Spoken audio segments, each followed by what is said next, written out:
주님이 다시 오실 때 영적 수순이 있죠.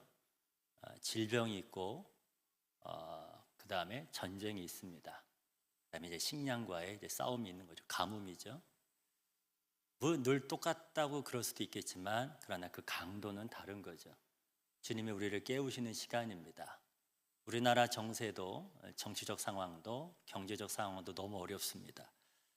답이 안 보입니다. 그러나 이럴수록 더 말씀 앞에 더 기도 가운데 들어가는 저와 여러분 되기를 원합니다. 다 등은 있는 거죠. 다 등은 있습니다. 예수를 모르는 사람이 어디 있겠습니까? 중요한 거는 기름을 준비하는 거죠. 기름을 준비하는 저와 여러분, 그래서 이 말씀 앞에 오히려 더 기도 가운데 들어갔을 때 분별력을 주시고 또 싸워 이길 수 있는 힘을 주심을 믿습니다.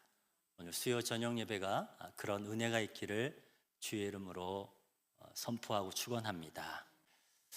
마태, 마가, 누가 복음은 하나님께서 비유를 통해서 하나님의 나라 천국에 대한 비밀을 알려주셨죠. 여러 가지 비유를 통해 말씀하셨습니다. 그 중에 대표적인 비유가 오늘 읽었던 4가지 땅에 떨어진 씨 비유입니다. 씨는 말씀이죠. 씨가 뿌려지는데 그것을 받는 밭, 그 씨를 받는 밭이 사람의 마음을 이야기합니다. 그러므로 오늘 본문에서 우리는 무엇을 확인할 수 있는가, 무엇을 봐야 되는가, 2가지죠. 내 마음의 밭이 어떤 것인지를 점검해야 됩니다. 길가인지 돌밭인지 혹시나 가시떨기로 성장이 막혀있는 밭은 아닌지, 그리고 결국은 주님이 전국적으로 우리를 좋은 땅으로 기경을 하신다는 거죠. 그러므로 이 시 비유의 목적은 하나님이 우리의 마음을 기경해 주신다, 기경해 나가신다. 그것이 예수님이 이 시 비유를 통해서 우리에게 주시는 메시지입니다. 말씀 속에서 내 믿음의 현주소가 무엇인지를 발견하는 이 시간 되기를 주의 이름으로 축원합니다. 자, 1절에서 3절 말씀 다시 한번 읽습니다. 시작. 그날 예수께서 집에서 나가사 바닷가에 앉으시매 큰 무리가 그에게로 모여들거늘 예수께서 배에 올라가 앉으시고 온 무리는 해변에 서 있더니 예수께서 비유로 여러 가지를 그들에게 말씀하여 이르시되 씨를 뿌린 자가 뿌리러 나가서. 전형적인 예수님의 설교 스타일이에요. 오늘 예수님은 등 뒤로, 바다를 등 뒤로 삼으셨어요. 그래서 바다 쪽에서 바람이 불면 그 바람을 타고 예수님의 목소리가 회중에게 전달되는 기가 막힌 이 방법을 쓰시는 거죠. 참 독특한 것은 무엇인가 하면 바다에서 땅 이야기를 하신다는 거예요. 바다를 뒤로 삼고 땅 이야기를 한다는 거예요. 수요 저녁 예배 말씀을 준비하면서 주님 어떤 말씀을 나누면 좋을까 했을 때 주님이 제가 다시 수도권으로 상경하기 전에 제가 귀촌 생활을 했었습니다. 귀촌을 해가지고 땅을 경작했던 그 시간들을 주님이 하면 좋겠다는 마음을 주셨어요. 단순히 뭐 도시를 벗어나서 쉼을 찾고자 내려간 것은 아니었어요. 마라나타 주님 어서 오시옵소서라는 그 마음이 있었고, 실제적으로 하나님 또 집을 주셨기 때문에 뭐 잠시였지만 집을 가꾸고 그리고 땅도 주셔서 또 작물도 키우면서 실제 땅을 기용했습니다. 제가 포크레인 자격증이 있거든요. 그래서 땅을 좀 일구면서 농작물을 심으면서 정말 심은 대로 거두고 뿌린 대로 거두게 하시는구나. 그리고 자연 속에서 좋은 일, 사람들이 없었기 때문에 정말 하나님과 깊이 이야기하고 묵상하는 시간을 가졌던 그런 때가 있었습니다. 그 이야기를 해라, 땅 이야기를 해라. 그래서 주님의 땅 이야기를 하셨기 때문에 저도 땅을 통해서 주시는 메시지를 함께 나누고자 합니다. 첫 번째 마음밭을 소개하세요. 이제 본격적으로 주님이 비유의 첫 시작을 여십니다. 4절 말씀입니다. 4절도 같이 읽습니다. 시작.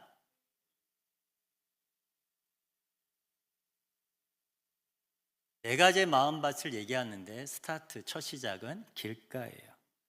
길가 헬라어로 호도스라 그래요.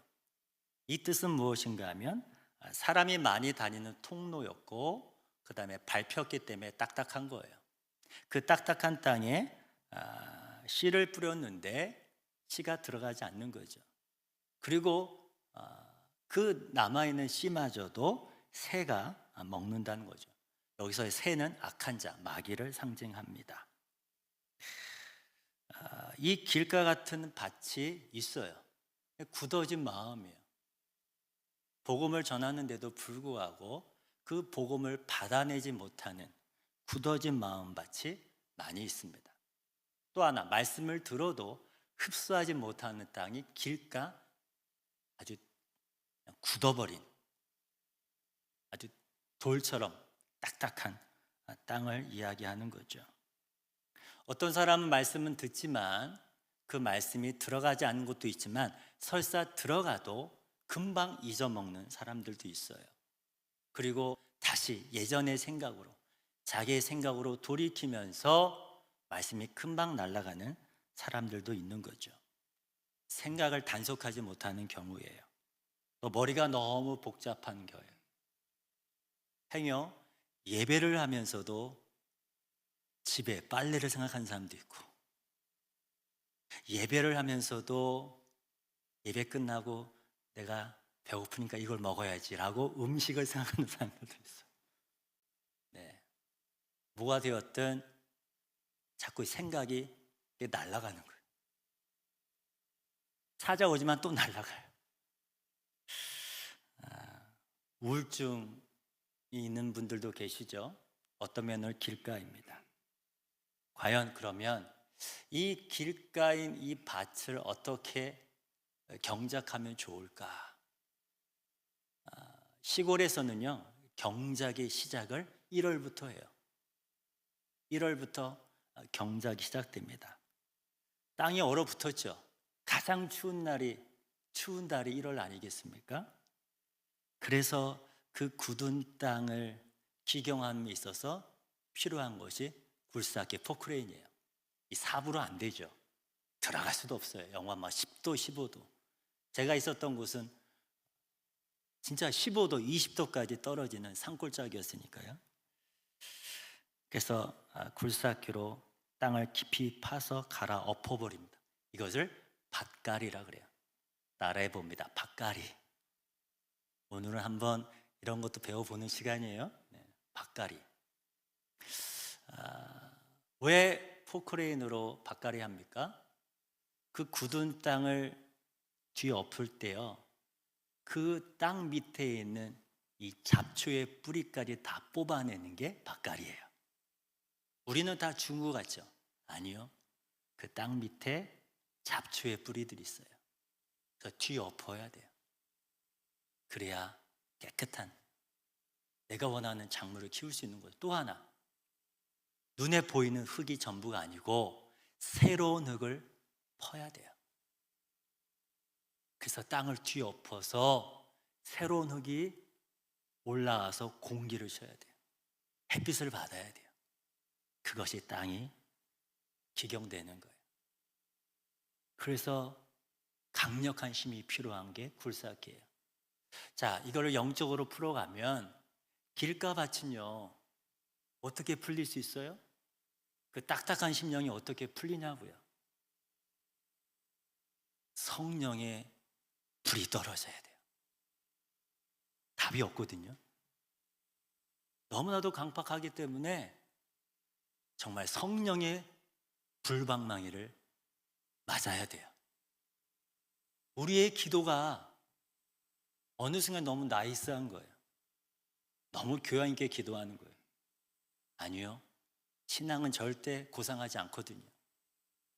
하나님의 영이, 거룩한 분이 내 안에 들어오신다는 것은요, 내 안에 죄가 토해지는 거예요. 고상하게 예수님을 믿습니다 하고 구원받는 게 아니에요. 내 안에 온통 죄악투성인데 그분이 오시면 터져 나와야 되는 거죠. 성령의 불로 뒤집어지는 사건이 필요하다. 그래서 어떤 경우에 어떤 사람은요, 정말 센 고난이 있습니다. 동의하십니까? 웬만한 고난 가지고는 택도 없는 거예요. 그래서 하나님이 그 영혼을 살리시는 방법 중에 하나가 센 고난이 오는 거예요. 따라 봅니다. 센 고난. 여러분들은 센 고난이 오지 말고 고난이 넘어가기를. 근데 이게 쉽지 않죠. 왜? 너무 단단하기 때문에 굴삭기로 파내야 된다. 어떤 경우에요, 우리의 마음이요, 우리의 마음밭이 저 차갑고 저 너무나도 추운 그 밭보다 더 차가울 때가 있지 않겠습니까? 그래서 그 차가운 마음의 밭을 녹이는 방법이 뭐예요? 주께서 그 고난 속에서 눈물을 쏟게 하는 거잖아요. 회개를 통해서 쏟아내게 하잖아요. 그 눈물이 우리 얼어붙은 마음을 녹인다. 이게 하나님의 또 놀라운 방법 아니겠습니까? 길과 밭들이 다 기경될 지어다. 이게 첫 번째 길과 밭을 기경하는 하나님의 방법입니다. 자, 두 번째 밭이 뭡니까? 5절에서 6절에 나오죠. 또 읽습니다. 시작.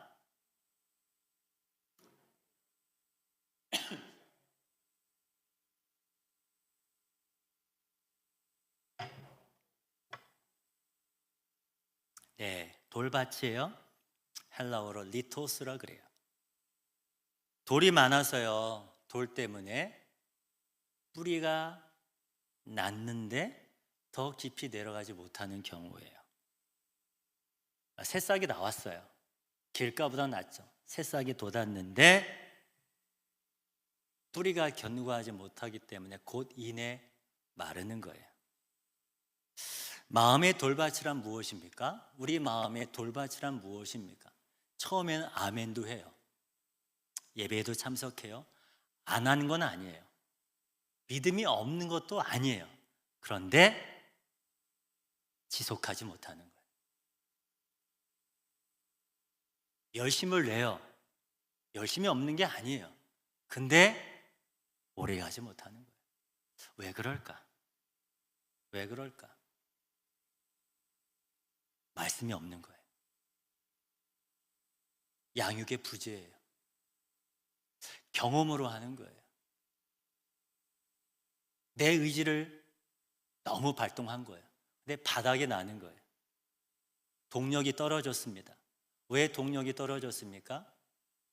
인정을 받고 함께하면 가는 것도 있어요. 근데 어느 순간 그 부분이 없어지면 서운해지는 거예요. 그래서 떨어지는 거예요. 내가 시작했지만 내가 끊어내는 거예요. 그것이 돌밭이에요. 방법은 무엇입니까? 이어지게 만드는 방법이 무엇입니까? 이 업다운의 기복을 끊어내는 방법이 무엇입니까? 제대로 된 말씀의 훈련이 필요하고, 감정이 아니고 말씀으로 살아낸 이 경험들이 들어와야 되는 거예요. 그래서 신앙 고백이 확실하게 자리 잡혀야 돼요. 양육이 필요해요. 그런데 양육도 제대로 된 양육이 필요한 거예요. 그것이 돌밭입니다. 자, 이것을 이제 또 밭농사에 비유해 보면 제가 포크레인으로 밭갈이 했죠? 아까 했어요? 기억나시죠? 잘 따라오셔야 돼요. 생각이 날아가면 안 돼요. 포크레인으로 밭갈이 했습니다. 두 번째는 땅을 뒤엎었으면 그 다음 단계가 퇴비를 뿌리는 거예요. 퇴비는요, 음식물 찌꺼기가 주 원료입니다. 그렇다고 음식물 찌꺼기라 해가지고 집에 먹다 남은 음식물들을 통째로 밭에 뿌리면 안 돼요. 죽어요. 그거 안 녹거든요. 퇴비란 게 뭐냐면 잘 썩은 음식물 쓰레기가 퇴비다. 좀 더 잘 썩은 음식물이 되려면 미생물들이 얘를 분해시켜 줘야 돼요. 그러니까 미생물들이 잘 분해시킨 잘 썩은 쓰레기가 퇴비다. 이거를 밭에 땅에 뿌려줘야 그 땅이 옥토가 되는 시작이 되는 거예요. 언제? 겨울에 하는 거예요.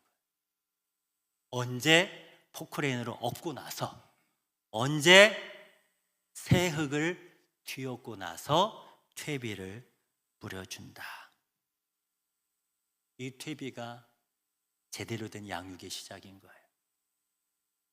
그냥 퇴비가 아니고 제대로 된 퇴비, 나에게 맞는 제대로 된 양육이 들어와야 돼요. 누구나 하는 게 아니라 나한테 맞는 걸 해야 돼요. 나한테 맞는 거를 만들어줘야 돼요. 그게 양육입니다. 또 하나, 이 돌밭에 또 다른 특징이 뭐가 있냐면, 물론 익숙한 땅을 기경하는 거에는 문제가 없겠죠. 이미 밭을, 농작물을 키웠던 땅은 괜찮아요. 근데 새로운 땅을 기경할 때가 문제예요. 새로운 일을 할 수도 있지 않습니까? 새로운 땅을 기경할 때 갑자기 조그만 돌들은 할 수 있는데 어느 순간 이 밭 정중앙에 거대한 돌이 있을 때가 있어요. 이걸 암석이라 그래요. 아니, 정중앙에 이 암석이 있다니까요. 그럼 이 암석을 파내려면 어떻게 해야 됩니까? 포크레인의 그 앞에 있는 걸 요거를 바구니라 그러거든요. 그러면 암석이 발견되면 그 주변을 이렇게 쳐내야 돼요, 땅을. 그래서 암석이 드러날 때까지 쳐내야 돼요.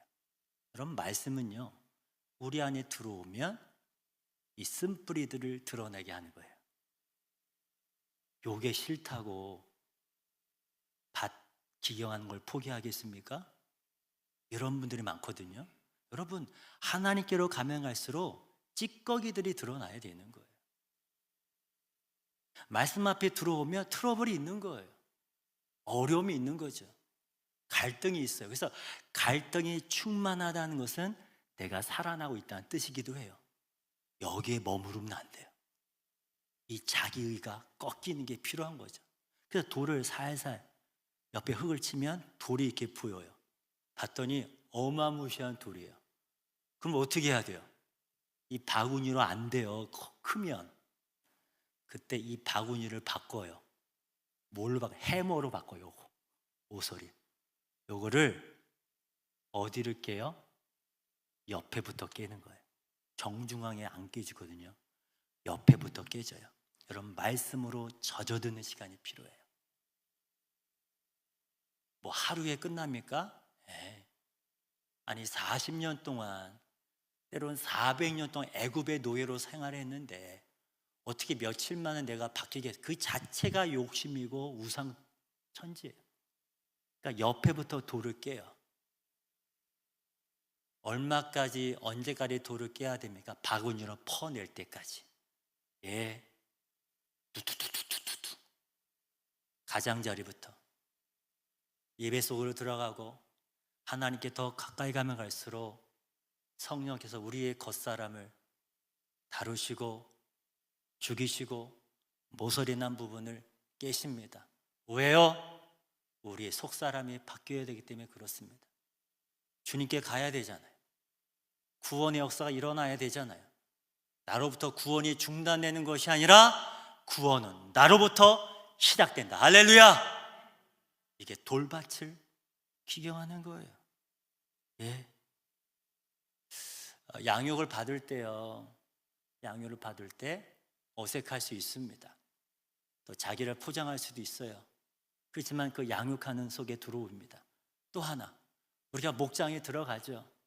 나눔을 하는데 나는 천성적으로 원래 나는 나눔을 잘 못해요. 그럴 수도 있죠. 목사님, 저는 순장님, 목장지기님, 저는 원래 말을 잘 못해요. 그럴 수 있어요. 그때는 그냥 들으시면 돼요. 따라해봅니다. 들으시면 됩니다. 억지로 말 안 해도 되는 거예요. 그럼 옆에 분들이 말씀으로 나누잖아요. 오늘 그 말씀을 들으니까 내 문제가 보이더라. 그 말씀 속에서 나의 모습을 발견하고 내 모습을 이야기하고, 그럼 나는 작은 적용을 하나 하겠다. 이 적용을 하겠다. 이것을 아내에게, 남편에게 적용해 보겠다. 직장에서 적용해 보겠다. 자녀들에게 적용해 보겠다로 이야기를 하면 말을 못했던 사람도 듣고 나서 오 그러네, 오 그러네. 이게 암석을 깨는 거라고요.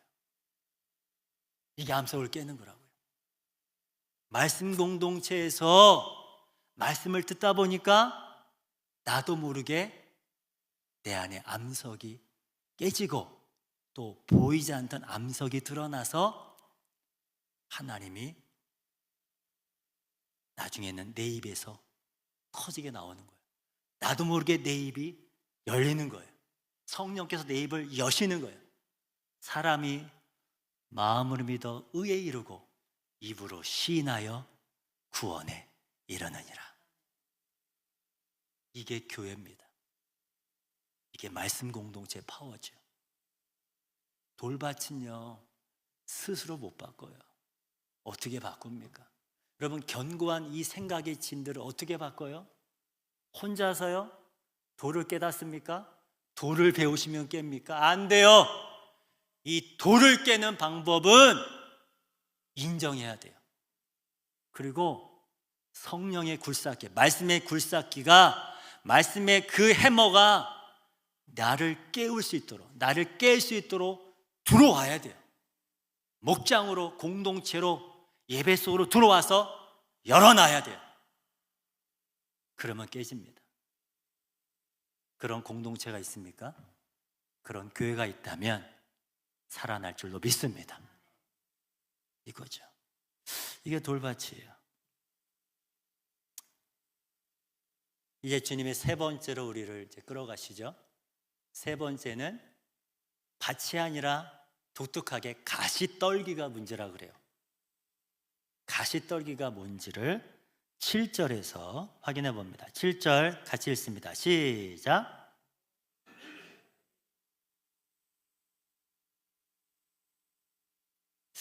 가시떨기, 헬라어로 아칸소프톤이라 그래요. 이 가시떨기, 이건 땅이 아니고 공중에 있는 이 가시떨기가 문제다라고 얘기해요. 싹이 났어요. 그리고 뿌리가 내려갑니다. 가지가 성장한다는 것은 뿌리가 내려간다는 거예요. 뿌리만큼 비례돼요. 어떤 때는 뿌리보다도 2배, 3배, 5배, 10배로 가지가 성장하기도 합니다. 보이지 않는 영역에서 내 영성이 말씀에 깊이 뿌리 박혀 있으면 나도 모르게 내 주변 사람들이 나를 보고 감동받기 시작하는 거예요. 이걸 성장이라 그래요. 그럼 뿌리는 안 보여요. 또 다른 말로, 또 다른 의미는 혼자 있을 때의 모습이 뿌리를 좌우합니다. 함께 할 때는 예배할 수 있어요. 이것도 중요한 예배죠. 나 진짜 예배는 혼자 있을 때 예배하냐는 거예요. 혼자 있을 때 정말 주님 앞에 거룩하냐는 거예요. 그것이 뿌리예요.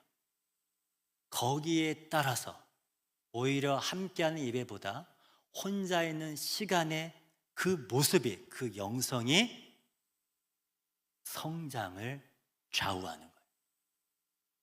따라해 봅니다. 홀로 있을 때 그 예배가 진짜 예배다. 그걸 하나님이 보신다는 거예요. 그게 중요한 거예요. 이 가시떨기가 문제예요. 얘가 성장을 딱 막고 있는 거예요. 딱 올라가고 있는데 어머나, 얘가 막고 있네. 2가지를 막아요. 햇빛을 막아요. 또 못 올라가게 막아요. 이렇게 막고 있다니까. 이게 뭡니까? 주님이 이게 뭐예요? 육신의 정욕, 안목의 정욕, 이생의 사랑, 이 중독이 있어요. 자기만이 짓는 죄의 습관들이 있어요. 죄의 습관이 넘어가면 중독이다. 길가와 돌밭대는 요 얘기를 하지 않죠. 성장하려고 할 때 어느 순간 이 성장에 요걸 막아요. 더 이상 성장하지 않는 거. 예. 요 세 번째 이유가 많은 그리스도인들이 겪고 있는 문제입니다. 그래서 우리 예수님은요, 좁은 문이라고 말씀하셨어요. 또 하나, 존 버년의 철로 역정을 보면 그 성화의 끝 무렵에 십자가도 경험하고 부활의 언덕을 올랐는데 그때 그 마지막 여정 중에서 무너지는 사람들, 이거를 배도 변질이라 그래요. 더 이상 안 되는 거예요. 또 어떤 사람들이 있습니까? 바로 매너리즘이에요. 여러분, 초신자한테는 매너리즘이 없어요. 오랫동안 헌신되고 훈련된 사람들한테 오는 영적인 병이 매너리즘이에요. 번아웃도 그럴 수도 있죠. 어떻게 해야 됩니까? 성경에서는 이 문제를 가지고 있던 한 사람이 해결되는 하나의 사건이 있습니다. 야곱이에요. 여러분, 야곱이 부강해졌잖아요. 엄청 많은 축복을 받았어요. 그게 전부인 줄 알았죠. 물론 하나님이 주셨습니다. 네, 하나님이 주신 거예요? 아니면 자기의 노력의 대가예요? 하나님이 주신 게 맞는데 하나님보다도 하나님 주신 선물에 주목할 때 야곱 같은 약복강의 사건이 있는 거예요. 하나님이 그러자 다 뺏어 가셨어요. 너는 나를 예배하냐? 아니면 내가 선물을 주었기 때문에 예배하냐? 또는 선물 때문에 예배하냐? 라고 묻는 거예요. 약복강에 그가 혼자 서 있습니다. 약복강의 뜻은 자기 비움이라는 뜻이 있어요.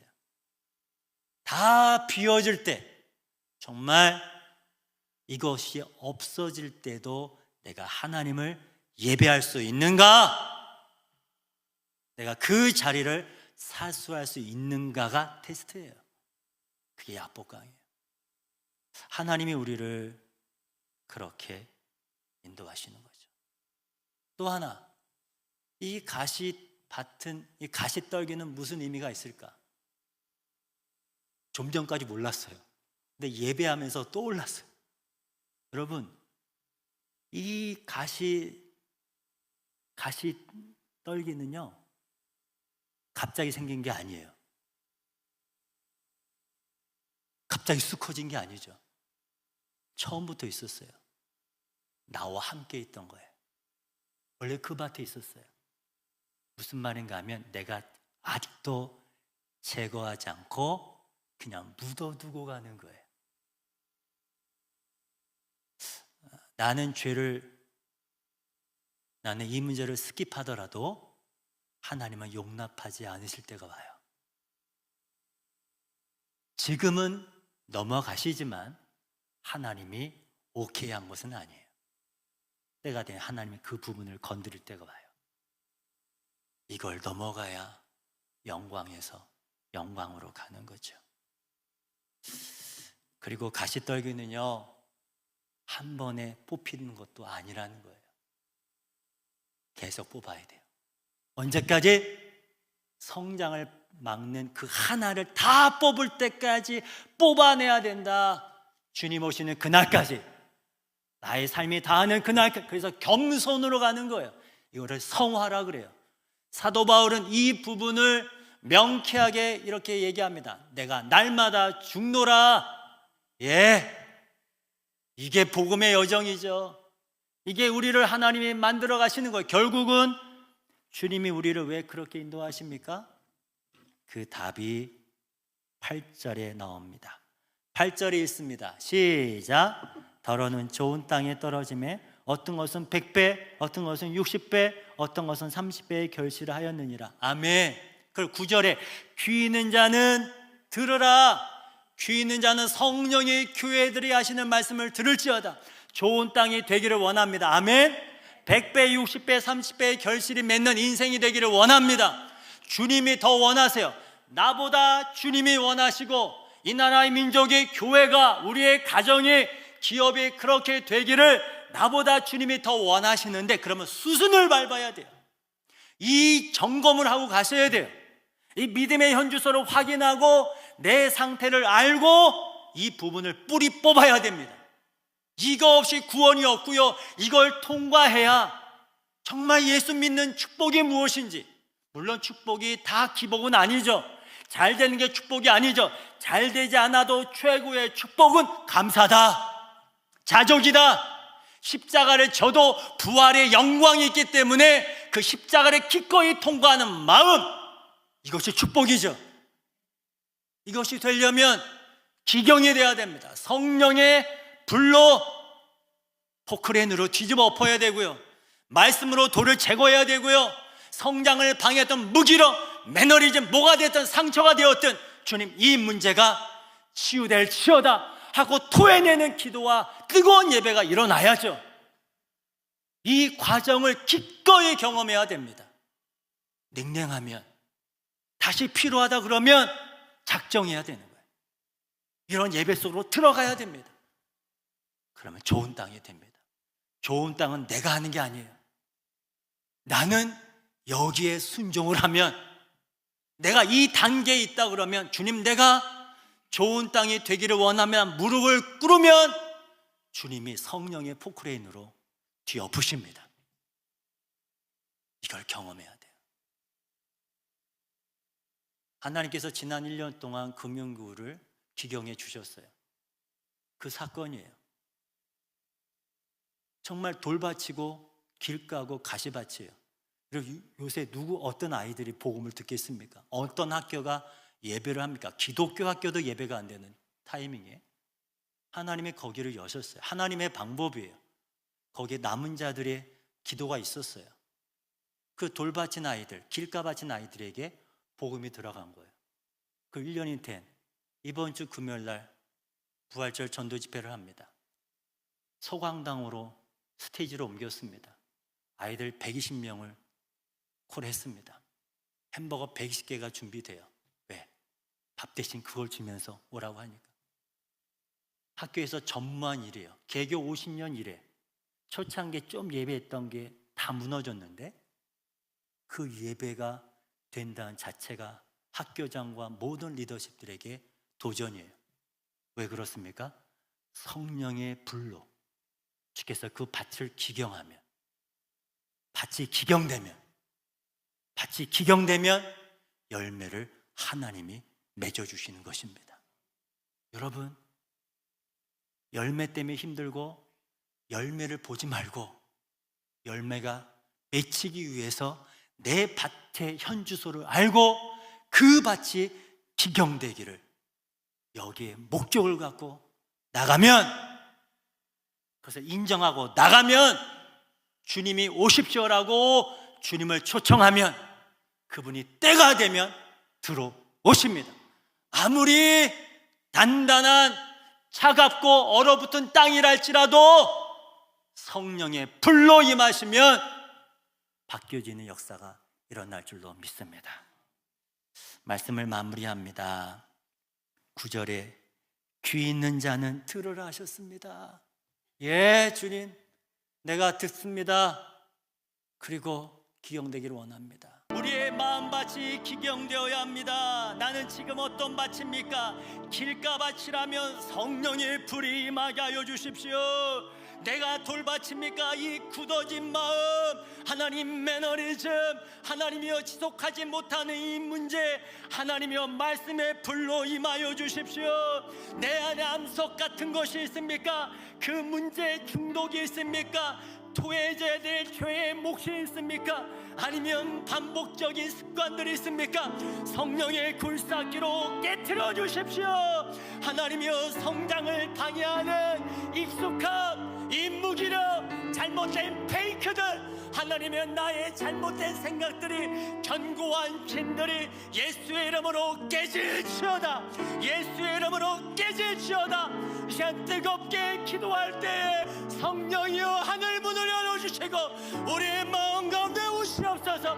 깨트려 주시고 새롭게 하시고 변화되게 하소서. 모든 문제가 견고한 진들이 나사렛 예수 이름으로 깨질지어다. 견고한 진들이 예수의 이름으로 깨질지어다. 합심하여 주여 하고 기도합니다.